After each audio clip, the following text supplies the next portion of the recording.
For today's video, magluluto naman tayo ng napakalinamnam na tuna panga. Tara, samahan nyo ako. Maglalagay lang tayo ng mantika sa kawali.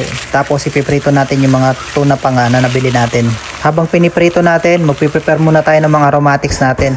So, magdidikdik lang tayo dyan ng luya. Dinikdik ko yung luya para makatas at malasap pag pinakulo natin. So, sunod naman natin dyan, maghiwa tayo ng sibuyas. After natin maghiwa ng sibuyas, susunod naman natin yung kamatis. Hiwain lang natin yan ng ganyang kalalaki. Sasawagan din natin yan ng cherry radish. After natin mag-prepare nyan, baliktarin muna natin yung mga pinirito nating tuna panga. So after natin baliktarin yan, magpiprepare muna tayo ng talbos ng kamote. Ito yung gagamitin natin para mas lalo sumarap ang ating sinigang na tuna. So pag ganitong itsura na yung tuna natin, i-set aside muna natin yan. Igigisa na natin yung aromatics natin. So luya, sibuyas, lagyan natin ng patis. Isunod natin yung kamatis. Igisa lang natin yan tapos magdadagdag na tayo ng tubig. After nyan, ilalagay na natin yung sinigang sa miso. Isusunod na rin natin yung cherry radish. Pag medyo malambot na yung cherry radish, ilalagay na natin yung mga pinirito nating tuna panga.